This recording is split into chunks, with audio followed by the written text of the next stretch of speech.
ngayong araw na ito, pag-usapan natin ang strategiya na ginagamit para i-discredit ang ilang mga dating Marines na witnesses sa Blue Ribbon Committee inquiries. Whether legal o hindi man, o illegitimate, o walang authority ang pag-convene ng mga komite, pag-usapan natin ang tinatawag nating PR strategy na ginagamit. Maybe not PR or image strategy laban sa mga witnesses. By itself, problema na eh. Now, why would you conduct a campaign against witnesses? If you're conducting an inquiry, it is sufficient that you test their testimonies. So, what is the test of testimonies?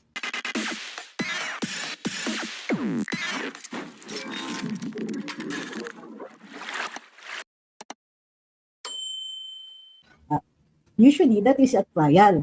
Ngayon, committee inquiries are inquiries in aid of legislation. So, what does this mean? It means that the purpose for holding these hearings are to review the laws, if changes must be made, if a repeal is necessary, or a new law must be made. So, remember this also, even if the hearings are conducted and it favors us because it reveals certain things that we really want to know about, ultimately, we cannot forget the purpose for holding such inquiries. Right? These inquiries are not intended to prosecute. These inquiries are not criminal in nature. So we have to constantly remember that. Now, there are instances when evidence is revealed during the course of the inquiry, and therefore, this information can be delivered or forwarded to the appropriate government agency that will investigate for purposes of possible prosecution. Okay. So bakit natin pinag-uusapan itong strategiya na ginagamit ng mga Tulfo laban dito sa mga ex-Marines? Okay? And yes, I want to continue calling them that because that's what they are. They're former soldiers. 16 out of 18 served with the Philippine Marine Corps.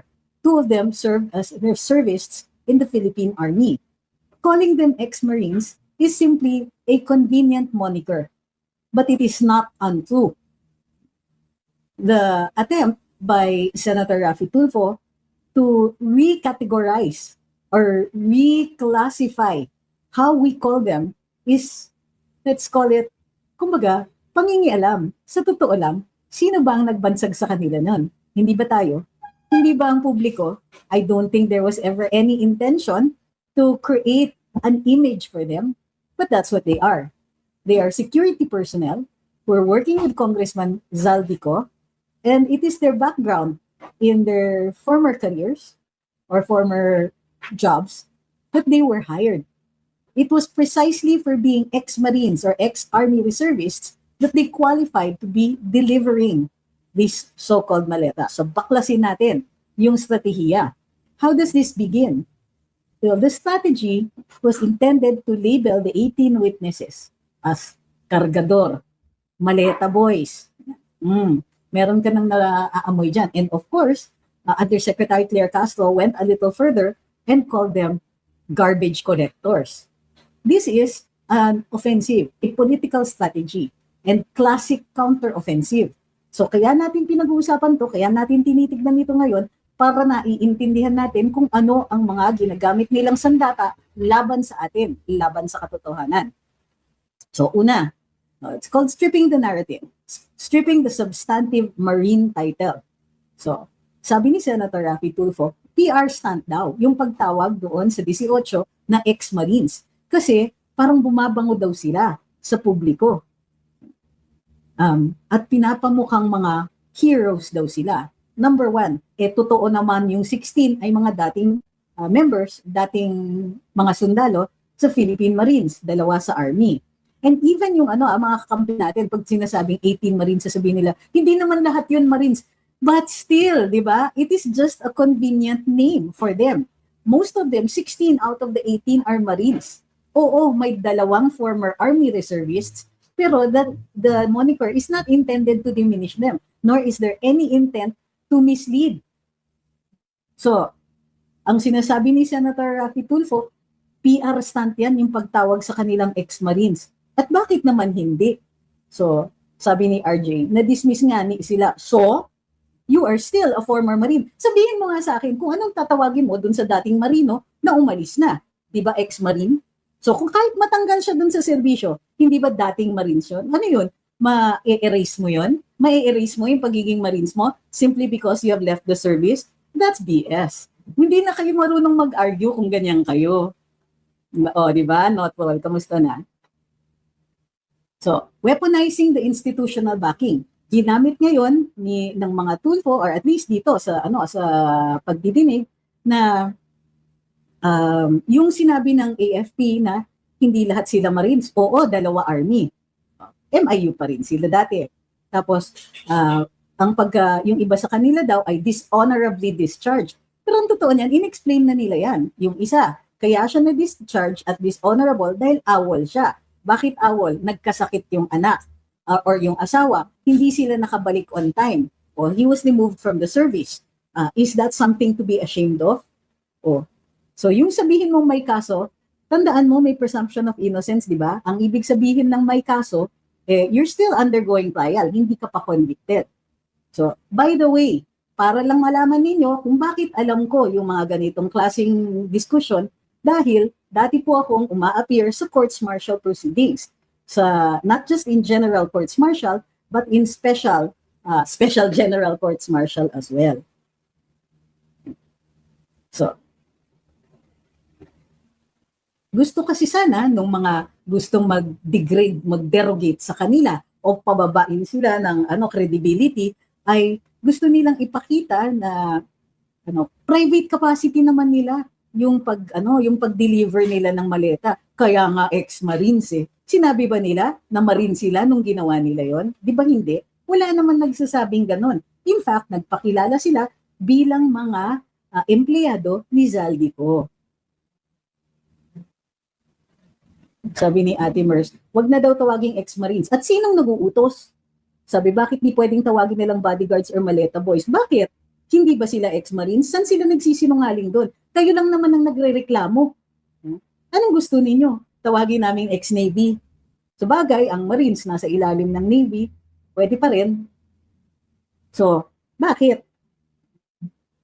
Pero isa sa dahilan kung bakit lumabas sila bilang ganon, kasi nga, na it is their honor. Kumbaga, at stake na yung honor nila, sabi nila, teka muna, hindi na po to tama. Kung kaya't, hindi siya PR. It's really what created the brotherhood among them, as well as their recognition that what it was they were doing was no longer right. And in fact, was contributing to corruption in the government. So, ewan ko sa inyo kung bakit bentang-benta naman yung PR ng mga Tulfo sa inyo. Unless, wala naman pala kayong intensyon na pakinggan sila or talagang from the start against kayo sa kanila. Huwag na kayong magkunwari.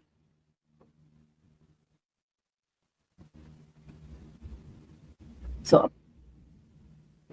bakit ginamit yung term na kargador at basurero? Kasi it's a way of diminishing them, making them smaller, making them appear that they are, not worthy, kumbaga.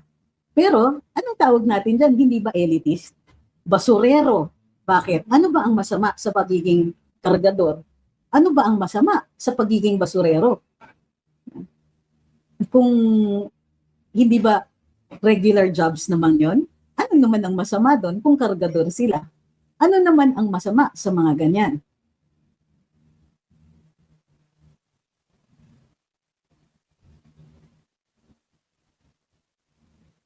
And finally, it's a credibility attack. Siyempre, yung pag-highlight ng mga dishonorable nila, yung pag-highlight ng pagkaawal nila, sa akin, okay pa yun eh. Because sa totoo lang, yung mga ganon, yung automatic discharge nila, hindi na nga sila dumaan sa courts martial. Which means, hindi ganun kaseryoso. Pero, sinunod pa rin yung penalty. Bakit ako, bakit namin gustong protektahan itong mga to? Because, simple lang ang testimony nila.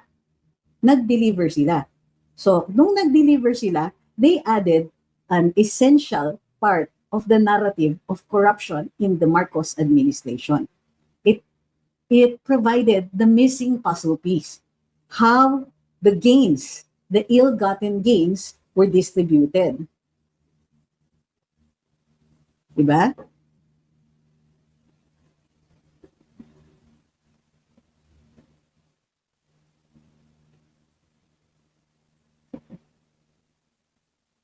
Mm. And of course, bahagi na rin yung pag-expose ng supposed anachronisms. Yung iPhone, wala pa daw iPhone noon. Pero sa totoo lang, in a testimony in court, yung mga ganyan na explainable mistakes, explainable na na inconsistencies, form part of what can be considered a credible testimony. Not every witness will remember everything perfectly. And in fact, you might want to consider doubting those who don't make mistakes, who remember every single detail, maliban lang if they have photographic memories.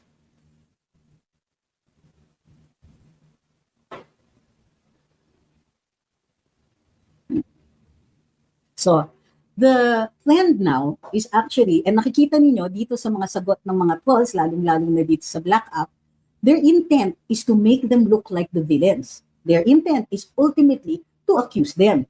Pero maaga pa lang, dun sa kanilang pagpresenta ng joint affidavit, in-explain nila. Bakit later? Bakit at the time, they had no idea. And it is very clear kung bakit they considered the delivery as a legal act.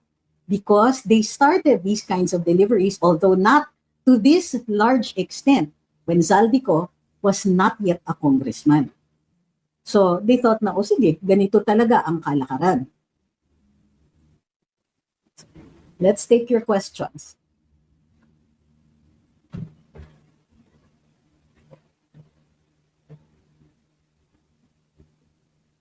Mami na, sandali.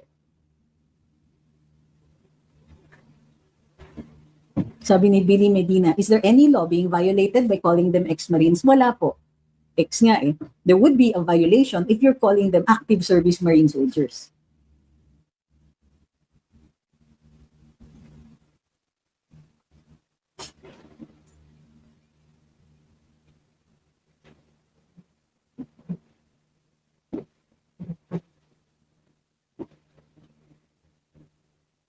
Sabi ni Atlantic, I'd side with cargador and basurero who earn their wages honestly than plunderers at magnanakaws.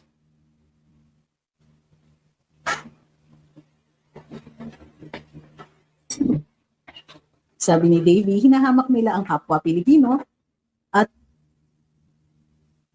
ang mga bumoto sa kanila, napaka-unbecoming. Sabi ni Wency, why do they define people on what they do for a living? That's not nice. Well, actually, I think it is part of Philippine culture. That's why we're fond of titles. Si congressman, si attorney, si doc, yan, si prof. We like to define ourselves by what we do. By what we do for a living. I don't know. And buti sana if it was just the professionals insisting na you must address me as this. Hindi. Hindi din eh. Mga tao din eh. Even some of my close friends, pag hindi sila lawyers, they end up saying, Attorney Twix. Kahit nung SEC ako, kahit nung commissioner ako, I was almost always addressed as Attorney Twix. Parang nakakabit na dun sa pangalan ko. I don't mind. I don't mind pag wala. It's not a big deal. Pero, I think it is part of our culture, part of our practice. It's not something that we should be ashamed of either.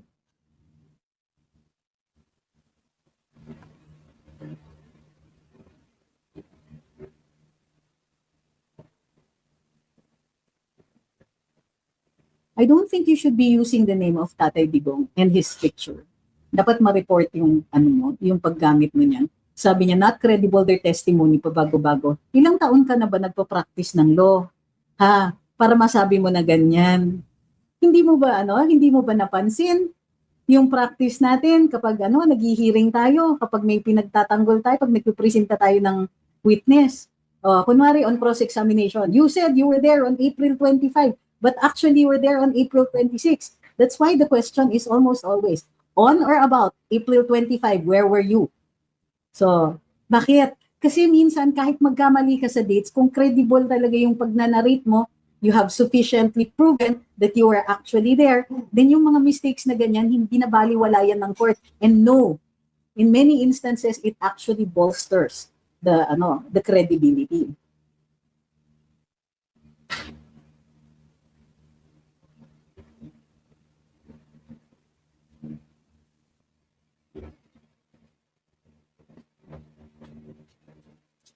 pwede naman silang makasuhan sa ethics. Yes, sabi ni Barbie sa daming sinasabi ng mga Tulfo, foul mouth, that should be with the you.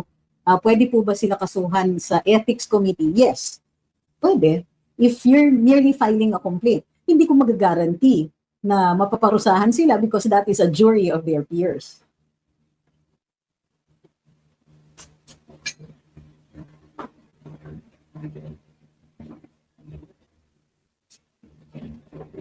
Pasensya na ha, sa dami po kasi minsan ng ibang mga questions at saka comments, hindi ko binabasa na muna yung mga rhetorical questions. Thank you kay Manny Fort, bagong member sa aming YouTube.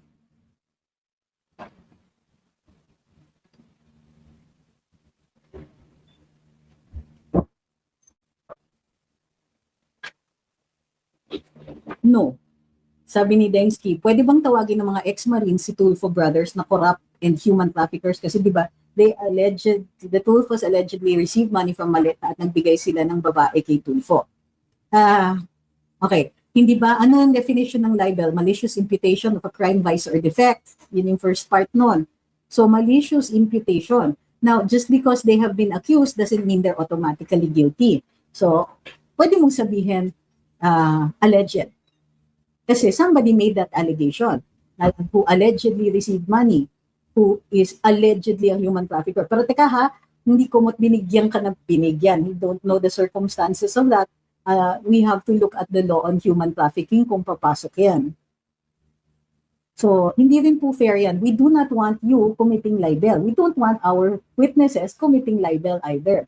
And it would be malicious if they know na hindi naman totoo, pero may ganyan. Now, assuming that as far as they know, totoo yon, they can still make that allegation. But it could be litigated. It will be part of the hearings doon sa libel.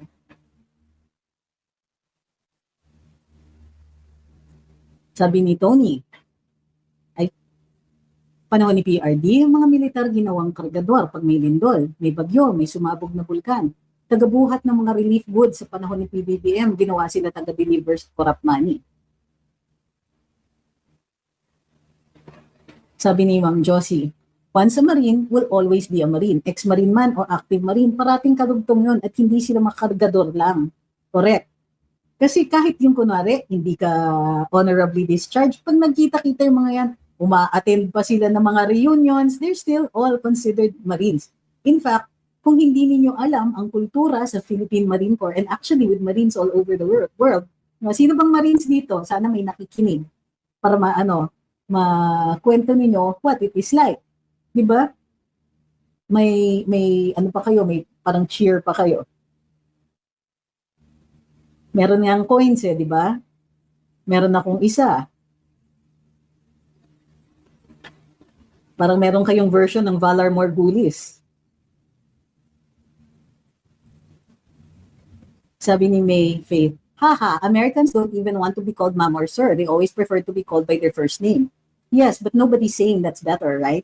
And nobody's saying that the Philippine version is better or even worse. It's just different. So, I don't see why we should even compare. Kultura yan eh. So, ano ba ang kultura? It is the expression of a people. So, bakit nyo kahihiya kung gano'n ang Pilipino?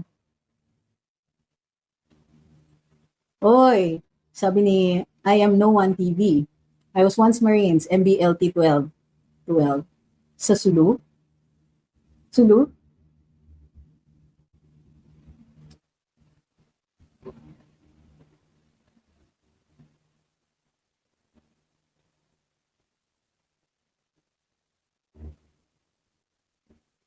May idea na po kayo kung sino ang Fearless 14? No. So, at even if I did, hindi ko po sila pangungunahan by making kwento so soon.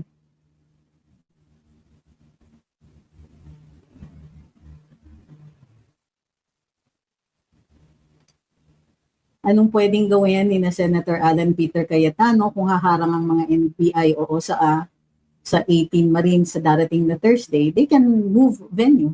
It doesn't become any less legitimate pag nagbago ka ng venue.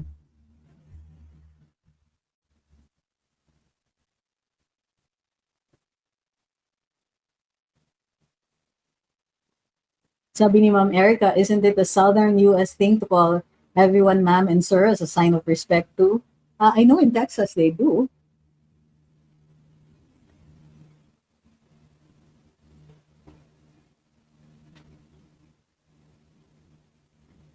No, sabi ni Mr. Mind. So base sa logic mo, the more inconsistencies, the more credible. Wala akong sinabing ganyan. How dare you put words into my mouth? That's so unsanitary. Wala akong sinabing ganyan. Pero yung perfect yung testimony, pero ang dami-daming nangyari, magtatanong yung judge, walang pagkakamali, walang ano. It shows that you're human. Bakit? Lahat ba ng witness perfect? Lahat ng witness down to the last detail. Pag tinanong mo halimbawa, crime has been committed, let's say 15 years ago. Pag tinanong mo, anong suot? Yung tao na nandun sa likod dun sa knife-wielding man, anong suot niya? Masasabi mo ba yon? Pwede mo sabihin, I think yun yung naka-t-shirt. Pero paglabas ng CCTV, naka-blouse.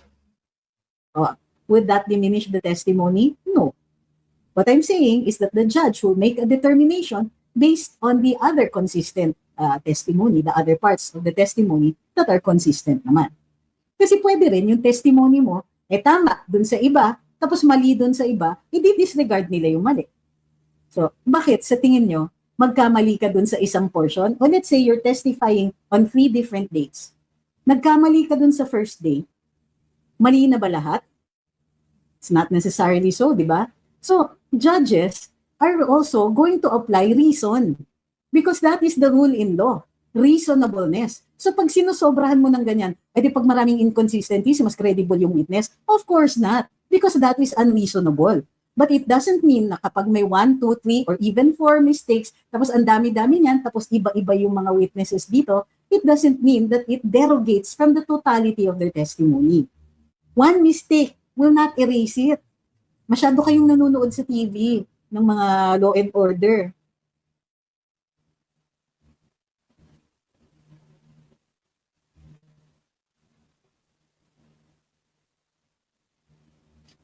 Bakit laging beda ang NBI sa Senado? Hindi ko po alam. Hindi ko po talaga alam kung bakit. Meron akong kilala ng mga taga-UP tsaka Ateneo na nag-NBI, but they're usually there for only a few years. After that, napapirate sila. So, I think marami lang mga bedans na talagang they see it as a career. But I don't know why. Hindi ko alam ang kultura sa San Beda.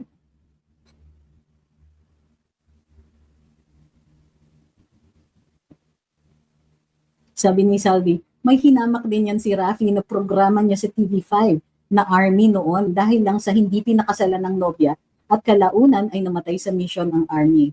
Galit na galit ako kay Rafi Tulfo. Yeah.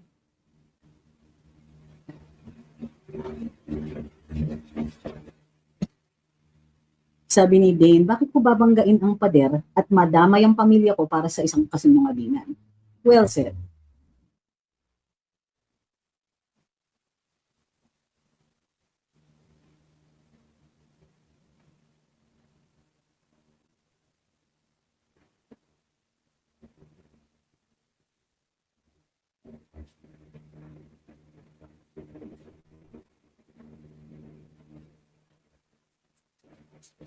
Sabi ni Metalingus, salute to all the current and former Marines here. Thank you for your service. Hi din sa lahat ng nagmo-monitor ng mga taga-NBI.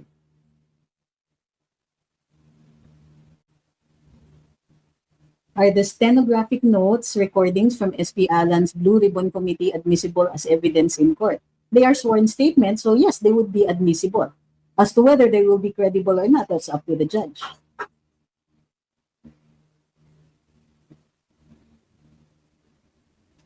Where does the money being paid sa bailable cases go? It is held by the court and then returned if you are acquitted, less the fees na china-charge ng mga, if any, nung bondsman nyo.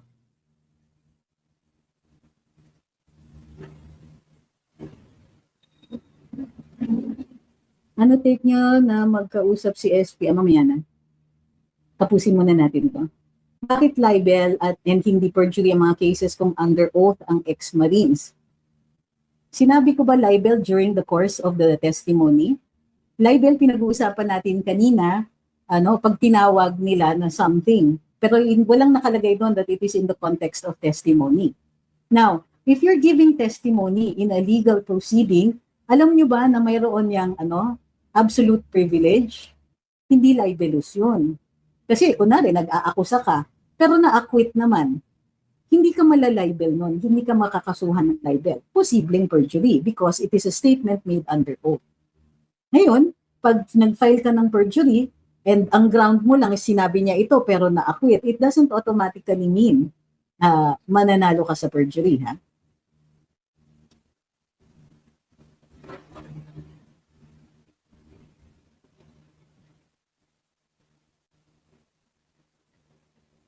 Pag convicted po, hindi na babalik.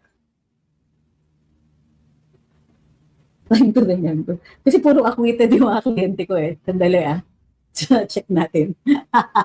Wala ka pala akong experience sa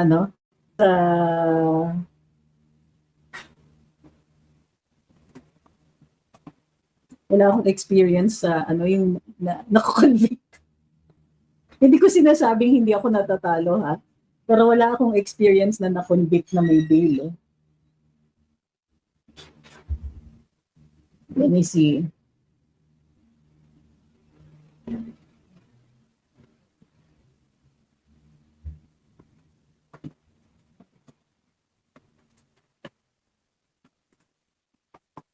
Ang purpose kasi ng bail is to guarantee that you will attend the hearings. Ayan. Ginagamit yung bail para bayaran yung court-imposed fines at saka kung mayroong iba pang ipapabayad sa'yo. So, yun. Before, yung balance, babalik pa rin sa akusado o dun sa taong nag-post ng pera. So, in all cases, sinusoli yun. Pero, pag kunwari, may penalty, tama yan, naalala ko na. Pagka may penalty, dun muna babawas. Sabi ni Real Distort, mutineers po ba naging kliyente nyo? Of course not. They were acquitted, so they're not mutineers.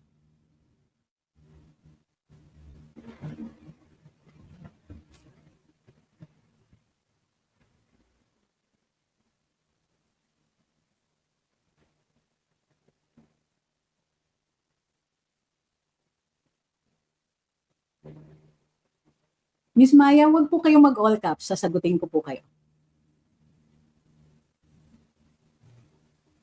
Bakit si Franz Castro convicted na pero di pa nakukulong? In all likelihood, nag-file siya ng bail pending appeal. Hindi po lahat na nagpa-file ng ganon ay pinapayagan. Pero meron ganon. Kunwari, na-convict ka, you request the court to either continue with your bail or refile a higher bail habang naka-appeal yung kaso.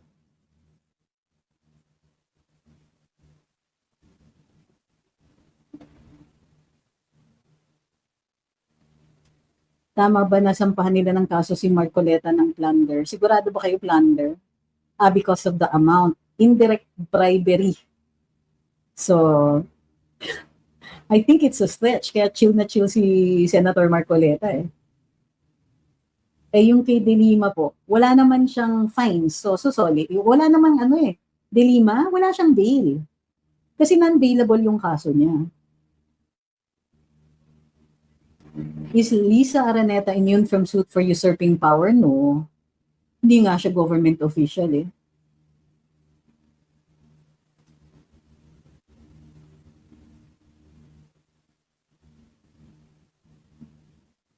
Hi kay Kent. Well, thank you very much for that.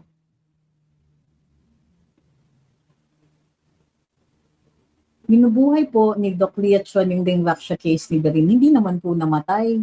Naka-file sa court. Tingin niyo right time na ngayon i-push yung kaso. Ma'am, finay po yung mga kaso. But I don't think all the victims filed cases. So,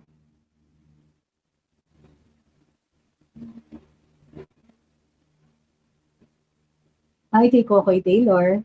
Sabi ni Kilua, pwede po bang isulpina si former Speaker Martin kasi hindi dumalo sa Blue Ribbon hearing? Ang claim ni former Speaker Martin Romualdez are interparliamentary courtesy.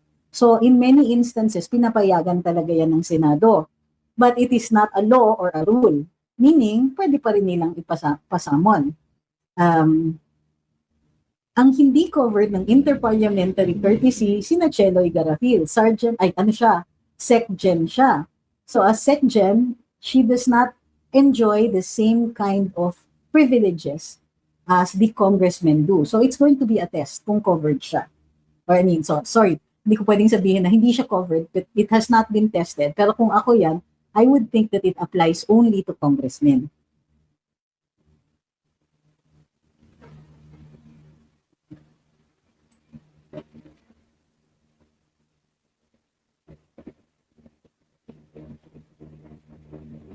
Sabi ni Michael, paano po ang magiging setup ng Senado sa araw ng impeachment trial? Kung sakali hindi po mare-resolve ang gusot sa Senado, magiging setup. Hindi pa nga natin po alam because of all the confusion about the leadership. So wala pong settled. So unless mag-announce si Senator Alan Peter at sumang-ayon naman yung iba, then we won't know what happens. Don't try to ask me to predict these things kasi marami pang gumagalaw.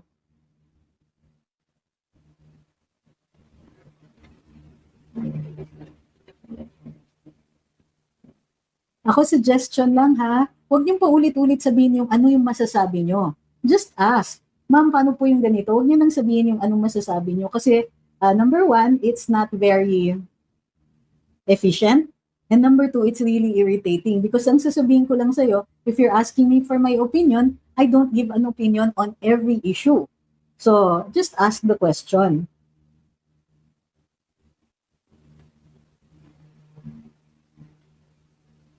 Sabi ni Sarcasm, I just renounced my Filipino citizenship for Singapore citizenship. Okay. Hindi ka na makakatakbo. At saka but you can still apply for dual citizenship, for purposes of voting and owning property in the country. Pero as for running for public office, medyo malabo na.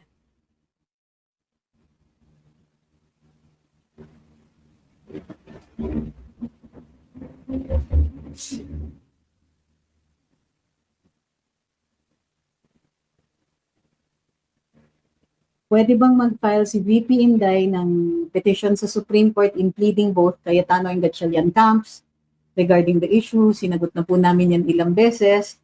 She can, but it will depend on when she does. She cannot file the petition now kasi hindi pa affected yung kanyang rights.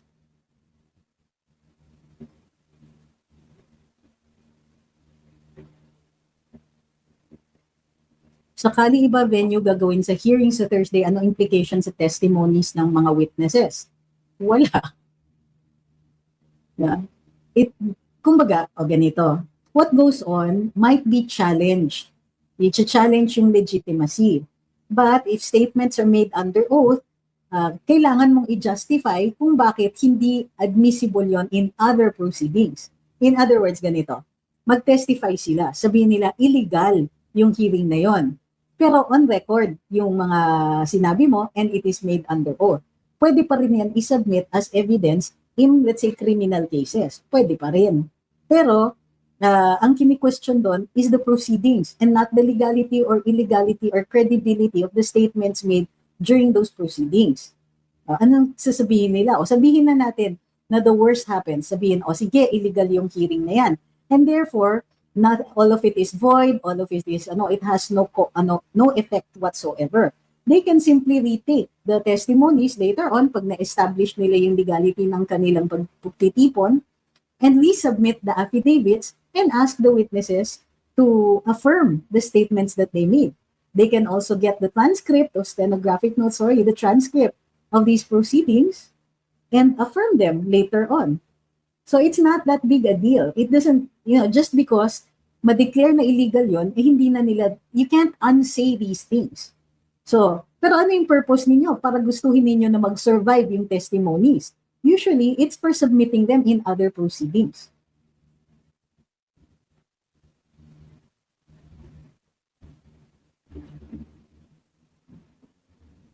Sabi ni Jom, napanood ko po yung interview niyo kay Erwin Tulfo sa Bilyo.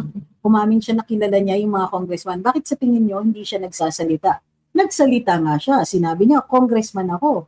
Alam ko yan. Nakikita ko na yung mga congressman, binibili nila yung pondo ng iba. Nagsalita siya. But did he testify? No, because it is political. Siguro naman hindi na natin kailangan magtaka doon.